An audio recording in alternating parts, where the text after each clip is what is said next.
കുന്നംകുളം കാണിപ്പയ്യൂരിൽ ആംബുലൻസും കാറും കൂട്ടിയിടിച്ചുണ്ടായ അപകടത്തിൽ മരണം 3 കൂനമൂച്ചി സ്വദേശി കുത്തൂർ വീട്ടിൽ ആന്റണിയാണ് മരിച്ചത്.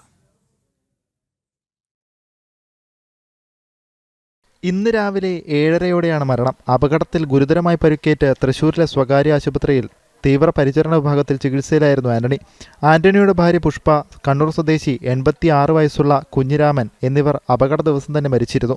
ആംബുലൻസിൽ രോഗിക്കൊപ്പമുണ്ടായിരുന്ന സ്റ്റാഫ് നഴ്സ് ആലുവ സ്വദേശി വിപിൻ, ആംബുലൻസ് ഡ്രൈവർ കളമശ്ശേരി സ്വദേശി അനീഷ്, രോഗികളുടെ ബന്ധുക്കളായ കണ്ണൂർ സ്വദേശി 53 വയസ്സുള്ള വിനോദ്, കണ്ണൂർ ചെറുകുന്ന് സ്വദേശി 57 വയസ്സുള്ള ചന്ദ്രൻ എന്നിവർ പരിക്കുകളോടെ ചികിത്സയിലാണ്. ഞായറാഴ്ച വൈകിട്ട് 3 മണിയോടെയാണ് അപകടമുണ്ടായത്. തൃശൂർ ഭാഗത്തു നിന്ന് കുന്നംകുളം ഭാഗത്തേക്ക് വരികയായിരുന്ന ആംബുലൻസിൽ തെറ്റായ ദിശയിലെത്തിയ കാർ ഇടിക്കുകയായിരുന്നു. ഇടിയുടെ ആഘാതത്തിൽ റോഡിൽ ആംബുലൻസ് മറിഞ്ഞു. കാറിന്റെ മുൻവശം പൂർണ്ണമായും തകർന്നു. കുന്നംകുളം അഗ്നിരക്ഷാസേന ഉദ്യോഗസ്ഥരും നാട്ടുകാരുമാണ് രക്ഷാപ്രവർത്തനം നടത്തിയത്. എറണാകുളം കിൻഡർ ഹോസ്പിറ്റലിൽ നിന്നും കണ്ണൂർ മിഷൻ ഹോസ്പിറ്റലിലേക്ക് രോഗിയുമായി പോവുകയായിരുന്ന ആംബുലൻസാണ് അപകടത്തിൽപ്പെട്ടത്. ജനം, തൃശൂർ.